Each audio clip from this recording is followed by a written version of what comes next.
Praise the Lord. நம்முடைய ரட்சகரும் மீட்பருமா இருக்கிற இயேசுவின் ஜீவனுள்ள நாமத்தில் சுவிசேஷ புஸ்தகம் லூக்கா 15ஆம் அதிகாரத்தில் சில ரகசியங்களை இன்றைக்கு நாம் நிறைவேற்றக்கூடியதை நமக்கு விளக்கி சொல்லியிருக்கிறார். அவருடைய குணாதிசயத்தை வெளிப்படுத்துகிறார். பாருங்க, சகல ஆயக்காரரும் பாவிகளும் அவருடைய வசனங்களை கேட்கும்படி அவரிடத்தில் வந்து சேர்ந்தார்கள்.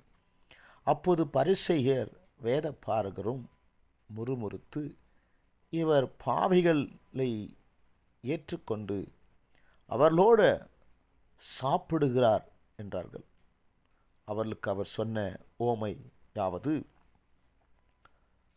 உங்களில் ஒரு மனுஷன் 100 ஆடுகள் இருந்தால் ஒரு ஆடு தவறி போயினென்றால் அதை தேட மாட்டீர்களா என்று அந்த கதையை சொல்லுகிறார், ஓமையை சொல்லுகிறார். 100 ஆடு இருக்கிற மனுஷன் 99 ஆடை காட்டிலும் அந்த ஒரு ஆட்டுக்கு முக்கியத்துவம் கொடுத்து தேட மாட்டீர்களா என்று சொல்லுகிறார். பிறகு ஒரு காரியத்தை சொல்லுகிறார். ஒரு வெள்ளிக்காசு 10 வெள்ளிக்காசில் ஒரு வெள்ளிக்காசு நீங்கள் தொலைத்தீர்களானால் அதையும் நீங்கள் விளக்கு வைத்து தேடி கண்டுபிடிப்பீர்களா அல்லவா அப்படின்னு சொல்லி, அந்த தேடும்போது அந்த வெள்ளி நாணயம் கிடைத்த பிறகு எல்லாரையும் நீங்கள் அழைத்து எவ்வளோ சொல்லி சந்தோஷப்படுவீங்க. அதே போல் அது காணாமல் போன ஒரு ஆடு சிக்கிக்கொண்டால் எல்லாரையும் அழைத்து எவ்வளோ நீங்கள் சந்தோஷப்படுவீங்க என்று சொல்லுகிறார். அதே போலவே 7ஆம் வசனம் இப்படியாக சொல்லுது, அதுபோல மனம் திரும்ப அவசியம் இல்லாத 99 நீதிமான்களை குறித்து சந்தோஷம் உண்டாகிறதை பார்க்கிலும் மனம் திரும்புகிற ஒரே பாவிகளின் நிமித்தம் பரலோகத்தில் மிகுந்த சந்தோஷம் உண்டாயிருக்கும் என்று உங்களுக்கு சொல்லுகிறேன் என்றார். அருமையான 2 காரியத்தை சொன்னார். சொல்லிட்டு இப்படியாக சொல்லுகிறார், பரலோக ராஜ்யம் மிகுந்த சந்தோஷப்படுகிறதாம். காரணம், ஒரு மனுஷன் ஒரு பாவி மனம் திரும்புகிறதுக்கு முன்னிட்டு நாம் யாருக்காவது சத்தியத்தை சொல்லி ஒரு மனுஷன் அதை கேட்டு இயேசு கிறிஸ்து அன்றைக்கு சொல்லும் போது அநேகர் பாவிகளும் பொல்லாதவர்களும் வந்து சத்தியத்தை கேட்டார்களாம். இன்றைக்கும் நாம் யாருக்காவது சொல்லும் போது அவர்கள் இந்த வார்த்தையை கேட்கறதுக்காக இடத்துல வருவார்கள். அவர்களில் யாராவது மனம் திரும்பினால் உங்கள் நிமித்தமாக பரலோகத்தில் ஒரு மிகுந்த சந்தோஷம் உண்டாகும். என் தேவ பிள்ளைகளே, பிறகு அதுபோல மனம் திரும்புகிற ஒரே பாவி நிமித்தம் தேவனுடைய தூதருக்கு முன்பாக சந்தோஷம் உண்டாய் இருக்கிறது என்று உங்களுக்கு சொல்லுகிறேன் என்றார். பின்னும் அவர் சொன்னது, ஒரு மனுஷனுக்கு 2 குமாரர் இருந்தார்கள் என்று சொல்லி அந்த கெட்ட குமாரன் நல்ல குமாரனுடைய கதையை சொல்லுகிறார். எவ்வளோ ரகசியம் அந்த கெட்ட குமாரனுடைய காரியங்களில். மூத்த மகன் தன் தகப்பனிடத்திலிருந்து என்னுடைய பாகத்தை கொடு என்று கேட்டு எடுத்துக்கொண்டு போய் தவறான வழியில் அவர் சிக்கி சகலத்தையும் அழிச்சிட்டு பெருமையாக இருக்கும்போது யாரோ ஒருவர் இடம் கொடுத்து பன்றிகளை மேய்க்கிறதுக்காக அனுப்புகிறாங்க. அந்த தேசத்தில் பஞ்சம் உண்டாயிற்று. பன்றிகளை மேய்க்கிற இடத்துல பசிக்கு அந்த பன்றிகள் சாப்பிடுகிற அந்த தவிட்டையாவது சாப்பிடலாம் என்று கையில் எடுத்து நினைக்கும்போது அந்த மனுஷன் அவன் செய்த பாவத்தை உணர்கிறான்.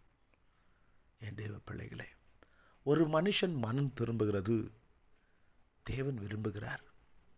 பாவத்தை விட்டு மனம் திரும்புகிறது. அவன் சொல்லுகிற காரியம் பாருங்க, ஐயோ நான் தேவனுக்கு விரோதமாகவும் என் தகப்பனுக்கு விரோதமாகவும் நான் நடந்து கொண்டனே. என் தகப்பனுடைய வீட்டில் அநேகர் வேலைக்காரருக்கு திருப்தியான சாப்பாடு கிடைக்குது. அந்த வேலைக்காரை போல நானும் ஒருவனாய் இருக்கலாம் என்று அவன் அங்கே மனம் திரும்புகிறான். மனம் திரும்பி தன் அரண்மனைக்கு போயிட்டு வேலை கேட்கலாம் என்று போகிறான். அப்பொழுது வேலை கேட்கலாம் என்று இருக்கும்போது தன் தகப்பனுக்கு விஷயம் தெரிந்து தன் தகப்பன் ஓடி வந்து அவன் செய்த தவறுகள்லாம் நினைக்காம அவனை கட்டி தழுவி மாறில் அணைத்து அவனை முத்தம் செய்து தன் அரண்மனையில் இருக்கிற வேலைக்காரர்களுக்கு சொல்லி நல்ல புதிய வண்ணமாக இருக்கிற வஸ்திரத்தை கொடுத்து அவனை கழுவி அலங்கரித்து அவனுக்கு மோதிரத்தை கொடுத்து எல்லாரிடத்திலையும் சொல்லி அரண்மனையில் இருக்கிற எல்லாரையும் கூட்டி ஒரு ஆடை வெட்டி விருந்து வைத்து நல்ல ஆர்ப்பாட்டத்தோட மகிழ்ச்சியோட சந்தோஷத்தோட அவர்கள் ஆனந்த களிப்போடு இருக்கிறார்கள். இதை கேட்டு தன் இளைய சகோதரன் வருகிறான். அவன் வந்து, எனக்கு இதெல்லாம் செய்யலையே, நான் கூடவே இருக்கிறேனே என்று. அதற்கு தகப்பன் சொல்லுகிறார், மகனே, நீ என்னோடு கூட இருக்கிற, அவன் என்னை விட்டு தூரம் இருக்கிறான் என்று சொல்லி அவனையும் ஆறுதல் படுத்துகிறார். என் தேவ பிள்ளைகளே, இன்றைக்கு இவ்வளோ பெரிய கதையை ஏன் இயேசு சொல்லணும்? பூமியில் நம்முடைய மனதில் ஆழமாக பதிய வேண்டும் என்று இந்த கதையை சொல்லி, இதில் இருக்கிற ரகசியம் என்னவென்றால், பரலோக ராஜ்யத்தினுடைய சுபாவத்தை வெளிப்படுத்துகிறார். என்னுடைய சுபாவம்?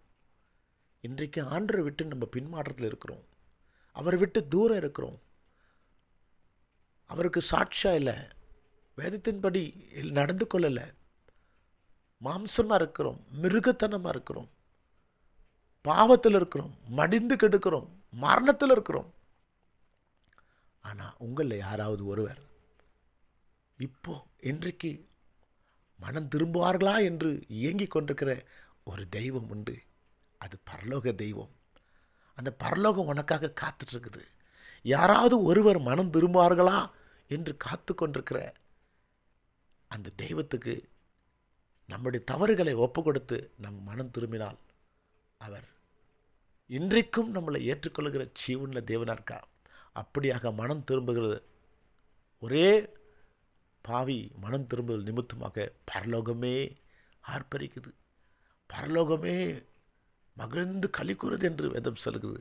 அது இன்றைக்கும் நடக்கும். என் தேவ பிள்ளைகளே, நீங்கள் கேட்டுக்கொண்ட வார்த்தைகளை யாருக்காவது ஷேர் பண்ணிக்கொள்ளுங்க, யாருக்காவது இந்த சுவிசேஷத்தை ஷேர் பண்ணிக்கொள்ளுங்க. அதுவும் உங்களுடைய ஊழியமாக இருக்கும். தேவனுக்கென்று நீ அவரை ஆராதிக்கிற என்று அர்த்தம். தேவ பிள்ளைகளே, மனம் திரும்பி சிறு பிள்ளைகளைப் போல நம்ம மாறாவிட்டால் பரலோகம் நமக்கு கிடைக்காது. பரலோக சந்தோஷத்தை அடைந்து கொள்ளுங்க. கர்த்தர் உங்களை ஆசீர்வதிப்பாராக. God bless you.